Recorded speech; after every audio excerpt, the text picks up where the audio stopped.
fulfill all your market needs. That's how he advertised himself in 1959. Red O'Connor was his name. He was a cousin of my dad's. Their mothers were sisters. So we didn't shop there very much, except we went and buy baseball cards. But I remember the store very well. Walked in the east side. It was a meat where the meats were displayed. And then they also sold shoes. Red Ball, I think I remember them being called. And his cousin, or his uncle, Joe O'Connor, sold the shoes. Okay. And everybody, after they bought the shoes, he always had them too tight. And people walked around looking like old men, because the shoes were too damn tight. But that was Joe Brush, as my dad called him, good friends. He'd come down every Sunday afternoon and play cribbies with my dad. Dad loved him. He was a great guy. At those grocery stores, did they sell local produce, or only the meat was probably locally butchered and cut up? I can't tell you that. You don't know. I do not know. And then you keep talking about buying baseball cards. What was the preferred team at that time? Or Well, the damn Yankees. the Yankees? Yeah. I call them the damn Yankees because that was the name of a Broadway show in the 50s. Yep. It's called Damn Yankees. Mm-hmm. And did most of the kids follow the Yankees? Yeah. Yeah. The Sheridans and McGreevy's and Scallies were Brooklyn Dodger fans. The Timlins were Yankee fans. And the Yankees beat the Dodgers every year in the World Series from 1941 to 1955 when the Dodgers finally beat those damn Yankees.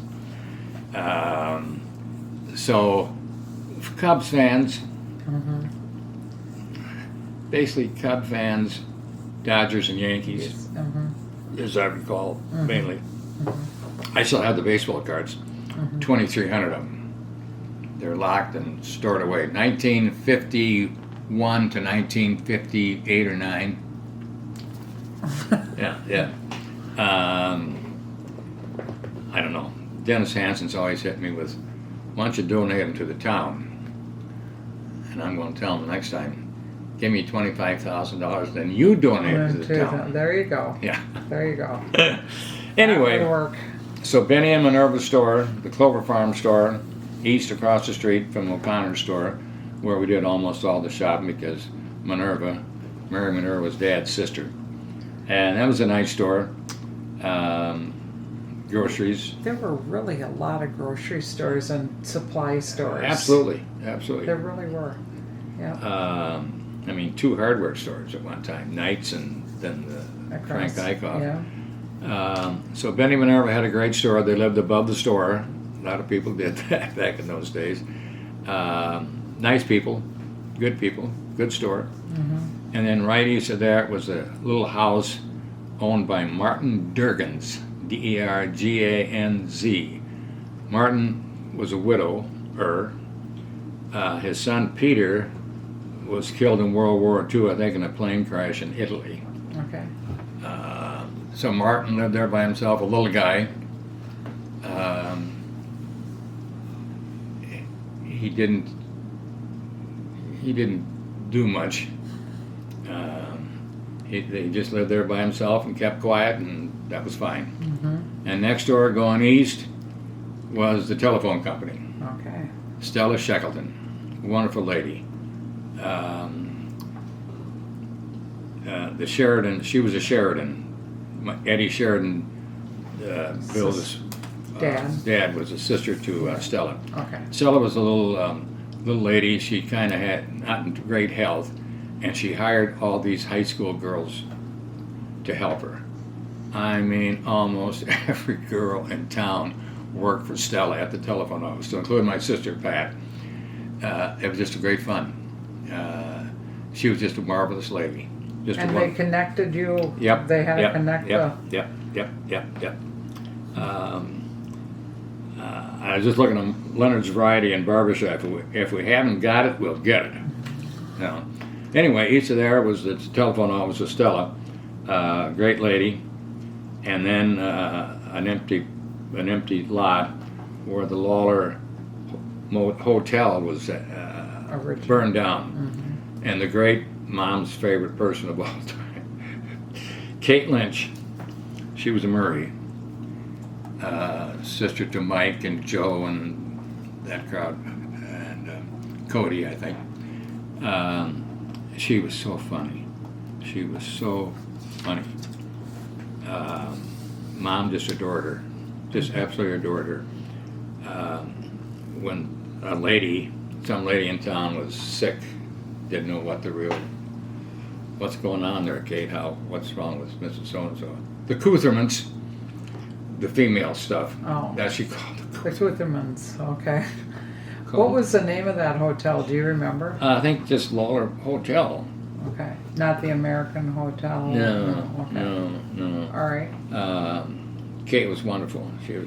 She had names for everybody here. Okay. She called her husband the article. He was something. I don't remember him. He died before I was born. Okay. But Mom would always make bread or something to take down to Kate. After the building burned down, she lived above the funeral home. Oh. So one day, Mom says, "Here, take this down to Kate." So down we go, Pat and I, late fall, early winter, dark, 5 o'clock in the afternoon. So we went up to the south door, had to go around like this up to the landing, and that's where Kate lived. So we knocked like hell. We yelled, "Kate, Kate," nothing. So we took the bread home and said, "Mom, Kate's didn't answer." Well, Mom says, "I know she's there. I can see the light in her apartment." Okay. About a half hour later, the word came that they found Kate dead. Yeah. Devastated my mother. She just thought she was the greatest. And she was a real character. And then east of there was Locker, Jerry Myers Locker. And initially it was run by two brothers, Barney and Johnny Ball. Nice little store. Saturday mornings, my grandma would send us down with a note to buy groceries. And they were both World War II heroes. Barney was shot down, was a prisoner of war for quite a while. Okay. And his brother Johnny was mainly North Africa. And the story goes that he used to go out at night all by himself and bring back 4 or 5 prisoners by himself. But he would get the note, go up to the window, and he says, "I can't read your grandma's writing." Oh boy. So he'd look at it, he'd do this, he'd go over to the window, he'd put it up. "I just can't read your grandma's writing. Just tell her she's got to do it better the next time." So we'd go home, "Grandma, Johnny Ball can't read your handwriting. You got to do a better job." She says, "I'll take care of that next week." Because Grandma had 2 sons in World War II in the Pacific. So they knew about war. And they knew Johnny was BSing, of course. Yep. And then next door was the log cabin built by John Junko. And he was a great hunter. He had all over the walls there were moose heads and deer heads and all that kind of stuff. Hunso, that was his nickname, at least that's what my father called him. He ran the DX station right next. He owned that. It was run by Norb Arns.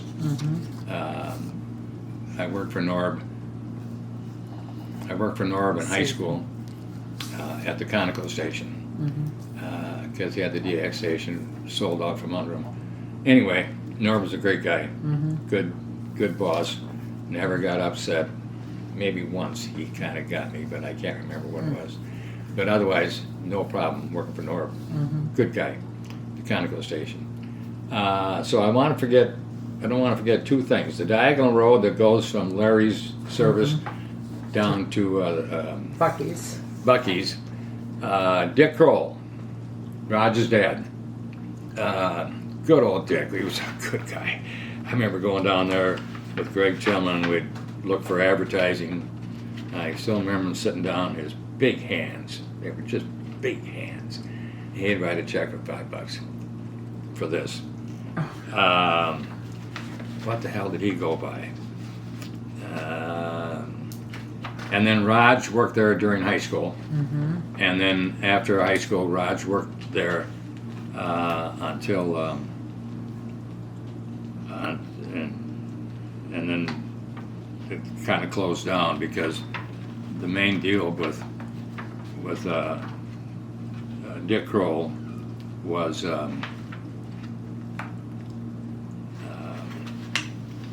the hell did he classify himself? He was the blacksmith, right? That's it.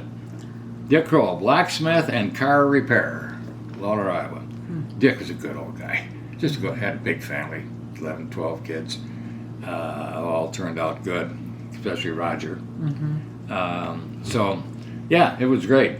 It was great. And then I want to forget this here, going the diagonal, going north out of town, the Cleet and Jimmy Murray, Mm-hmm. Although they were not on Main Street, Yep. they would go out to Dakotas and buy horses, come back to town, groom them, and then chuck them to out east, mainly New York, I think. Okay. Northern New York was more rural, and they'd sell the horses out there and come back and do it all over Do it again. all over. And I think it was pretty successful. Yeah. Mhm. So I don't want to forget those guys How either. about stone implement? Oh yeah, stone implement. Yes, I'm glad you brought that up because I had it down. Stone implement, complete tractor overhaul. Yeah, they had all these old tractors and combines sitting across the road. Yeah, a good company. Mm-hmm. They did well. Mm-hmm. Yeah, Neil and Tommy Nolte worked there. I forget who else. B.J. Nolte. Mm-hmm. Groceries and fresh fruits. That was their. So Myers Locker was meats and groceries. lots of grocery stores. We used to. I think there were 5. We used to go down to when Jerry Myers was ready to kill hogs and cattle. So all us guys would go down and would sit on the corral around there, waiting for the kill. to watch. So Jerry says, "Okay, guys." So we got off there, and there was a little bit of a stone house, stone building behind there. So we had to go back there and hide. All of a sudden, up we'd go, get on the corral and watch them Slaughter the animal. slaughter the animal. Mm-hmm. Can you imagine? Mm-hmm. Every Monday morning. It was wonderful. It was great. And Jerry always brought that up. Even shortly before he died, he remembers you guys. All watching. coming to watch the kill. Yeah.